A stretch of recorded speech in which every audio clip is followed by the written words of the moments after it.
Now, there's only one problem with our updating machinery, which is that, well, let's take a look at it. Let's sign out and go to /users/1/edit. Look at that. So not only can any user edit any other user, you don't even have to be signed in. You can just edit a user and, go back to Rails tutorial. You do need to know their password. So that's a nice thing. So sometimes websites will let you update your information without changing your password or without confirming it. But in this case, our security model does require that users know their password to update things. So that's a little layer of security, but it's still not good that anybody can see this page and possibly do updates. So that is the task of the next section, which is to implement some sort of security model for our site. So let's get started with that. Before moving on, let's make a commit as usual. Let's go git status.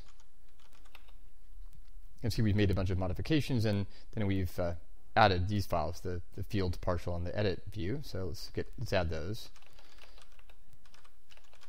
Say git commit -m editing and updating users.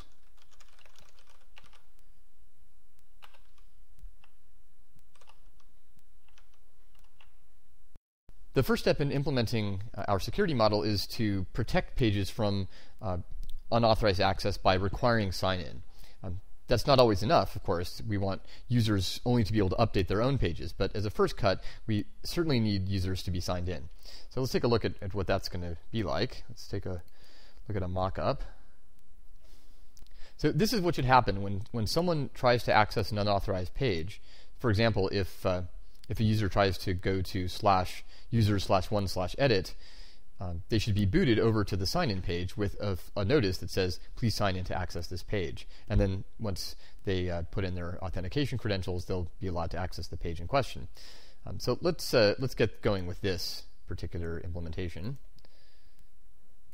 Take a look at our /users/1/edit.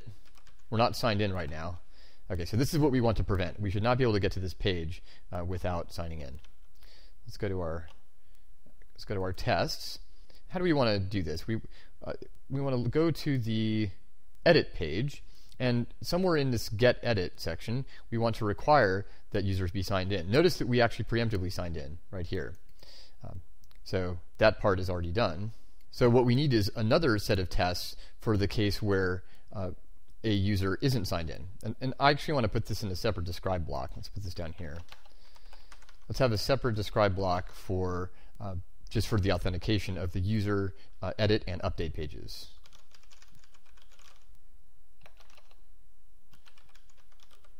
And actually, I should say user edit update actions. Of course, user is implicit. This is the user's controller, so it's always user in this particular test.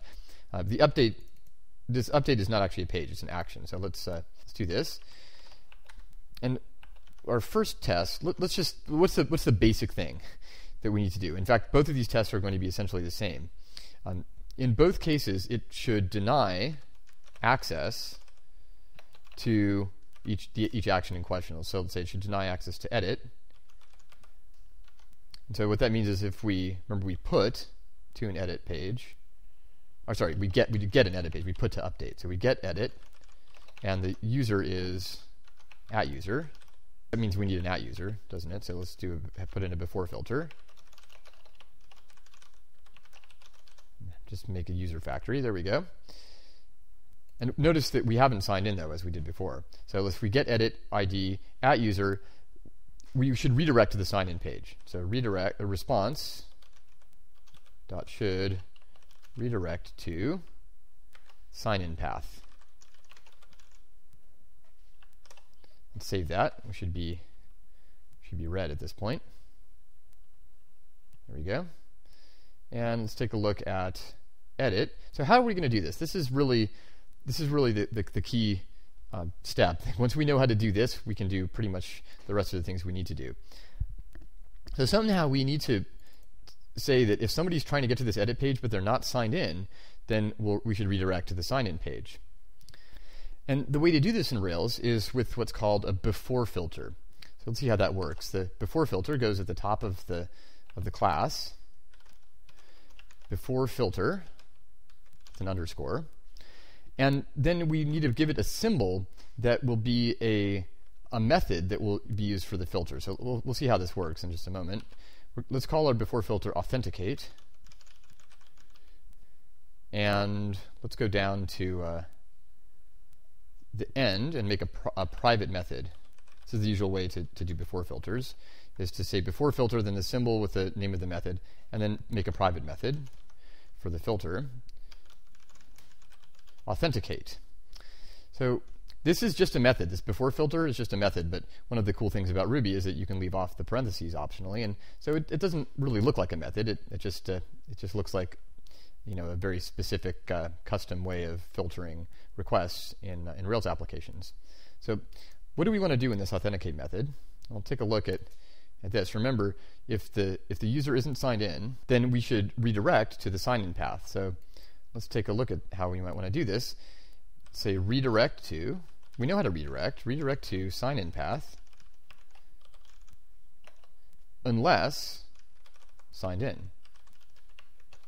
Remember, we've got a Boolean method signed in the sessions helper right here that returns true if the user is signed in and false otherwise. So redirect to sign-in path unless signed in should filter the request and should prevent anyone from accessing this edit page.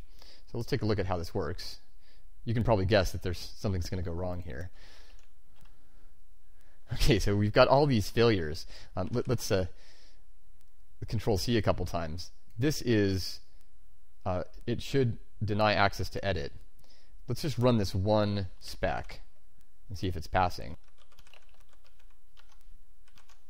Spec controllers, users controller, -e, and then the name of the example. Okay, so you'll notice that this actually did pass.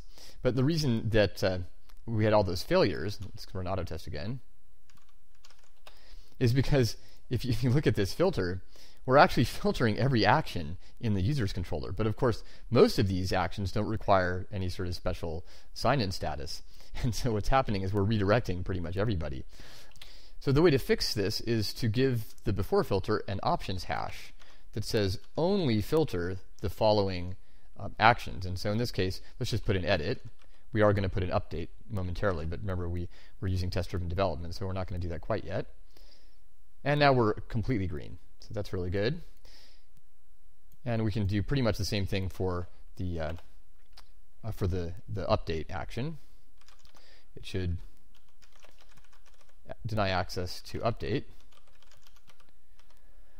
And here we're going to put to update with ID @user. And remember, we need to give it a user hash. But it doesn't have to be any particular hash in this case, because it's just going to hit the filter and get redirected to the sign-in path. So it does need some hash in order to match the routes. So let's just give it an empty hash. And then it should be the same thing. Response should redirect to sign-in path. So this should be red. And we can go over here, and we can fix this by saying update.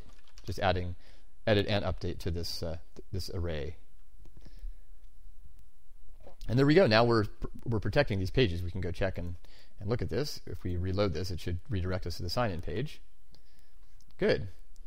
Now you may remember from the mock-up that we wanted to have a flash message indicating that you needed to sign in to see this page. So let's go back to our application, and as usual, let's write a test. So we could make a separate test for this, but instead let's just put it inside here. Whatever we do is going to be confined to this authenticate method here. And so we only really need to test one of these actions. So let's say flash. In this case, instead of using a flash success or a flash error, this isn't really an error. This is just a notice. So this is the third of the three common kinds of hash keys for flash. So far we've had success and error, and now we're going to do notice. Actually, we didn't have flash error. We had flash.now of error, but it's the same idea. So the flash notice dot should, and now we're going to use the equals tilde regular expression matcher, and let's just say it should say sign in with a case insensitivity. Save that.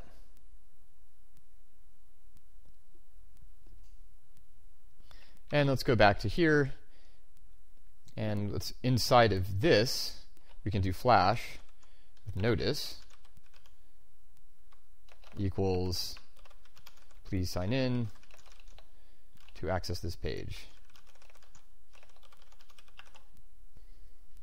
And now we're green.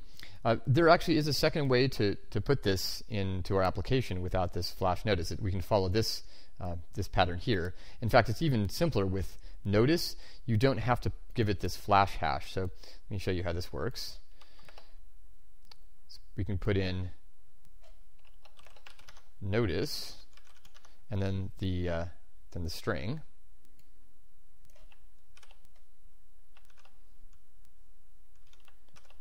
Save. Actually, let's just delete this and save it. So we're still green, but notice this is horribly ugly now. And in fact, what I like to do in this case is just abstract this away and call it deny access. Deny access unless signed in, and then put deny access here.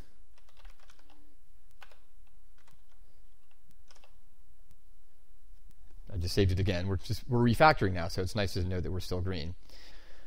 But now, if you think about it, this idea of denying access is generic. It doesn't refer specifically to the user's controller. And so what I want to do is put it in a helper. Remember, we are including the sessions helper. It's actually an application helper or application controller. Remember, we're including sessions helper, so we have all of these sessions helper methods in all of the controllers. So let's go to sessions helper and put the deny access method in here. Let's just put it in here.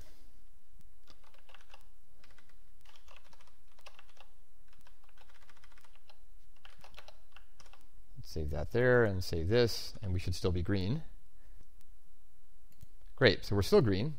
And now let's take a look at this unauthorized access one more time. Users/1/edit, and so now we should get a nice flash notice. There we go. Please sign in to access this page. All right, so now we're going to do something that I can't resist, as usual. Is just click on the button. What will happen here? Okay, so that worked. You'll notice, though, that it didn't actually redirect to the page we were trying to go to. We were trying to go to /users/1/edit. This is where we wanted to go. And it's surprisingly common on the web how many websites like drop the ball on this, because obviously it should forward you to the page you were trying to access.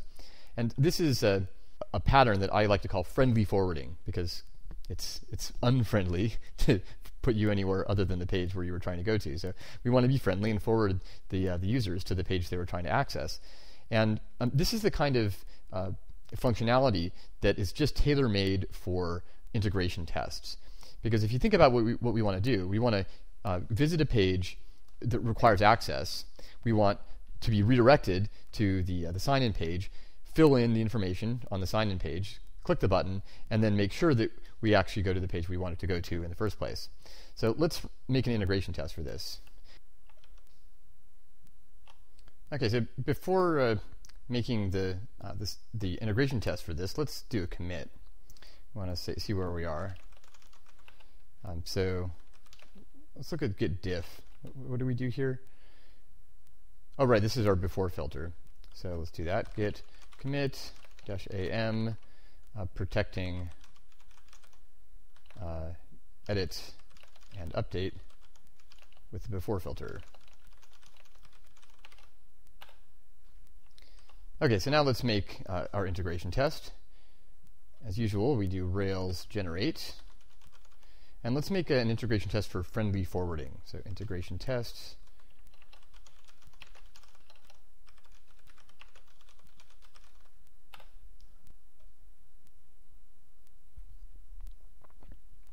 And remember that it automatically appends the _spec. So let's go back to our editor and take a look at friendly forwardings. Just to remind you where this is in spec requests friendly forwarding spec. I can get rid of this here. And we really only need one test in here. Think about what we want this to do. It's like it should forward to the requested page after sign-in.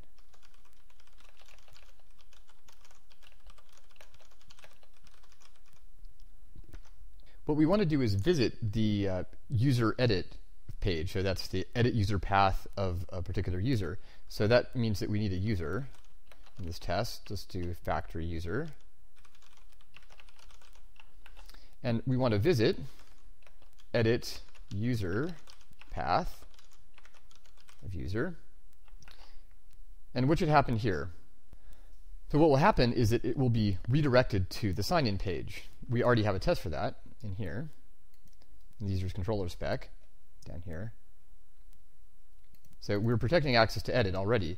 And remember, inside of the integration tests, the redirects get followed. So what's going to happen after this visit is it's actually just going to hit the sign-in page.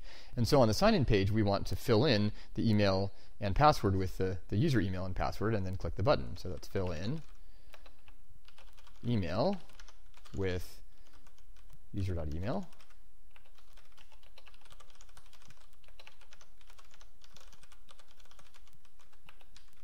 And then click the button. And I like to do this. And what happens after you click the button? Well, the response should redirect to the user's edit page, to edit user path /user, or sorry, edit user path user. But remember, inside integration tests, it actually follows the redirect. So what will really happen is it will render the template for the user edit page. So this is render template users edit. And so I just saved it, and we should be red. Why aren't we red? Okay, it's not running it, so let's do Control-C and see if it actually runs the friendly forwardings. There we go, now we're red. So what was happening there is Autotest, it didn't yet know about the friendly forwarding spec, and so I needed to do Control-C to get it to recognize it. So to get this to work, what we need to do is go into the sessions helper, and inside of deny access, instead of simply redirecting to the sign-in path with this notice, we first need to store the location of the place that the user is trying to get to. And so what we're going to use here is a variable called session. It's actually a method, but it just looks like a hash. So it's a session, and then let's just give it a key. We can give it any key we want. Let's say return to, because this is the page we want to return to after signing in.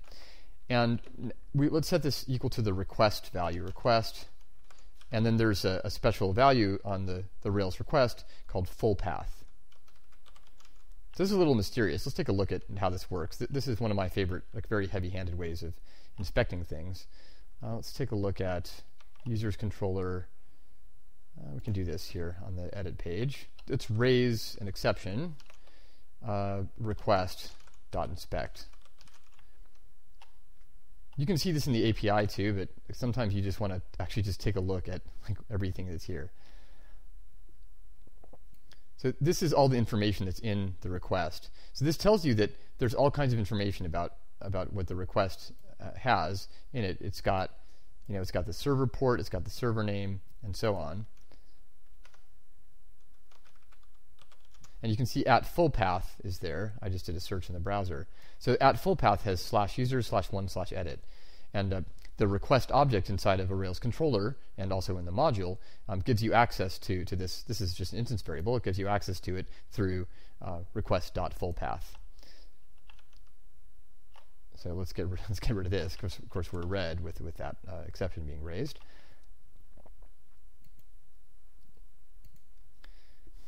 So now I just want to talk briefly about what the session is. Session it's kind of like a cookie, except instead of persisting for a long time, it only persists for this particular session. In fact, it's not like a cookie. It is a cookie. It's a special kind of cookie that automatically expires at the end of the browser session. In fact, we can take a look at it. Let's refresh this page.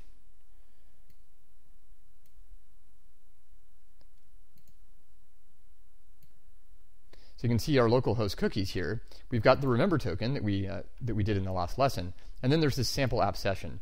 And so the session uses this. You can see that it expires at end of session down here at the bottom. That means if you close your browser, that this automatically expires. So this session variable here, this guy, you can treat it just like a hash, and it persists from page to page until the user closes his browser.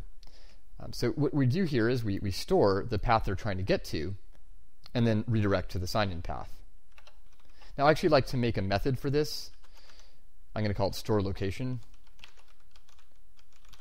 If you don't know what this line does, it's not obvious. And I like to make these little one-line methods because it means I don't have to write comments. It's sort of self-documenting code. So let's store the location.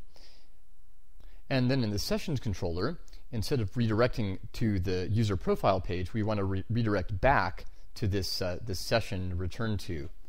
So let's take a look at that. In the sessions controller, sign-in user redirect. So we want to redirect back, or we want to redirect to the user. So the idea here is that a user might just sign in by going directly to the sign-in page. In that case, we want to redirect to the user profile page. But otherwise, we want to redirect back to the place that they tried to access. So, of course, we don't have this redirect back or. This is not a Rails method. We have to write this. In fact, let's do it without these parentheses. This is the usual way inside a controller to write code. And now in the sessions helper, we need to redirect back or. And then some default value. So what we want to do here is redirect to either the location that we've stored, so that's session of return to,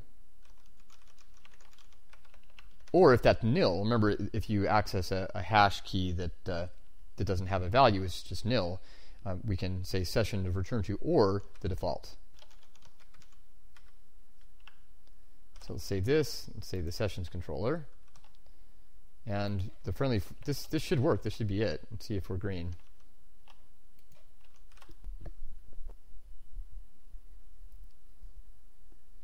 All right, we're green, so let's as usual, actually test it. Sign out, and let's try to hit /users/1/edit. Goes to the sign-in page, I sign in, and it goes to the edit user page instead of going to the default. And just to double check, sign in. Normally, whoa, look at that. So there's something else we're not doing. What happened there? So now we're stuck. We're always going to edit user. So we can see that there's one more thing we need to do, which is to change how you sign out. And so inside of this, let's take a look at sign out. It's in sessions helper. In sign out, we want to do more than just delete the cookies and get rid of the current user. We also want to set this this session of return to nil. And in fact, logically, this should happen as soon as we redirect back to session of return to. So this is actually a little tricky. It's a little subtlety here. The redirect to doesn't execute right away. It always falls off the bottom of the method. So what that means is we can put in a line here that does clear return to. And let's just make a method called clear return to that sets session of return to nil. In fact, let's see if we can write a test for this. This is actually beyond the scope of the book. So response should render template. And now let's visit sign out path. And we want to do the same thing here. We want to visit, we visited the sign out path, so that'll redirect back to the home page. Now we want to do this again. We want to visit sign in path. And then go through the same sign-in procedure. And now the response, well, we need to click the button, and then the response should render template users show. This should be the profile page. Let's see if this works. Actually, we should make sure we're red. Comment this out. So this should be red. Oops. Yeah, so there we go. So now we're catching that error. Just double check that. And while that's going red, let's get it to go green by uncommenting this clear return to line.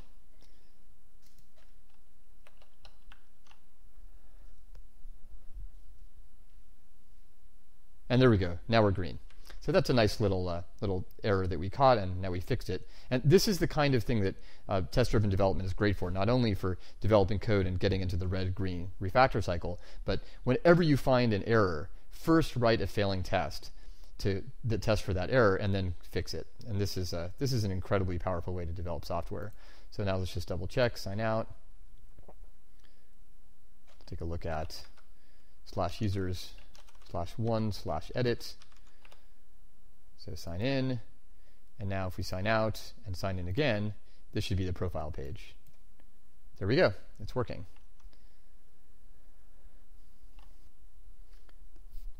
Now there's one more thing we need to do, which is to verify that not only do users need to be signed in to edit their information, but that it has to be the right user, because we don't want users editing each other's information. So that's the last bit in this section before we move on to showing users. Let's do this. Let's go in the users controller spec. Now this stuff here, we're describing the authentication of the edit and update actions for non-signed in users. So let's actually stick this stuff inside its own describe block. Describe for non-signed in users. And we want to grab this stuff. And I like to shift it over and then cut it. That way when I paste it in, it just fits. That didn't quite work though, did it? There we go. And then we want another describe block for signed in users.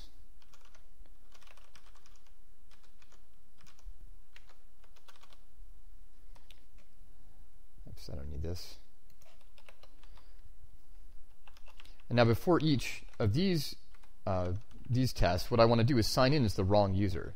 So before each, let's make another factory. Wrong user is factory of user, and then let's give it a different email. Email is user@example.net. And let's sign in as that user.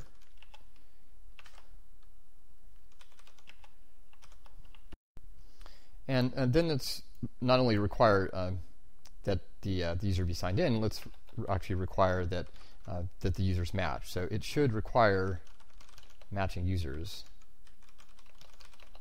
for edit. And so we're going to do the same thing we did up here. We're just going to let's just copy this, get this edit page, and then the response should redirect.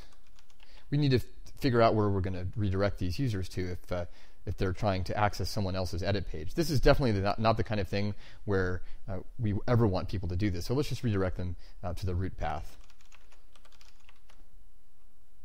Actually, I'm sorry, redirect to root path. And the same thing for update. So let's just copy this.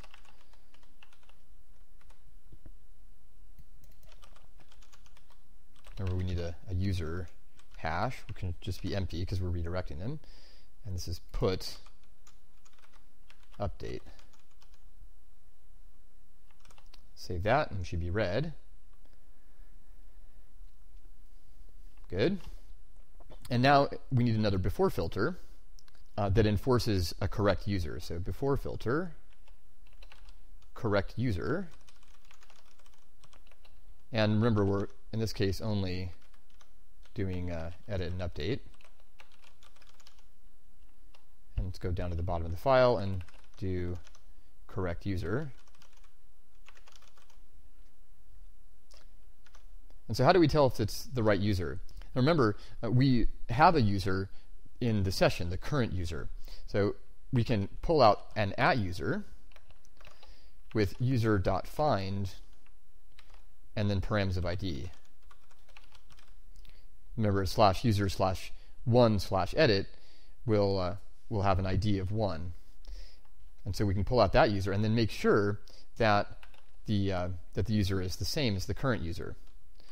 And remember, we're redirecting to the root path. Redirect to root path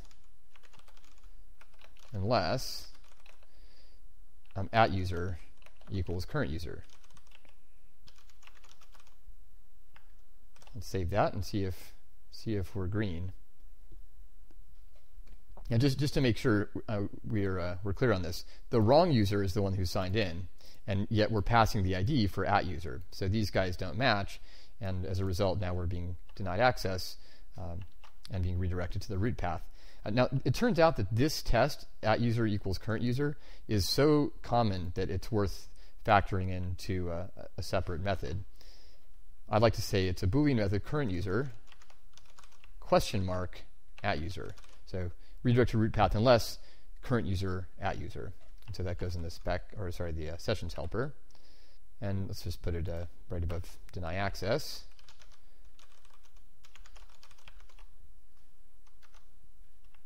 And it takes a user as an argument. So it takes a user as an argument. Instead of @user, it's just user. So user double equals current user. And let's see how we do here. Good, we're still green.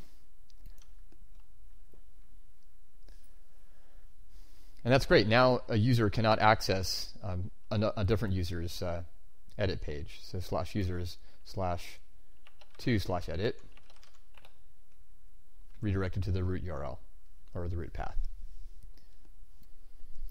So we'll be revisiting the security model a little later in this lesson. In particular, we're going to create a special class of administrative users, and that will require another before filter. But for now, this is a really good working security model. There's an edit page that requires user sign-in, and it requires matching users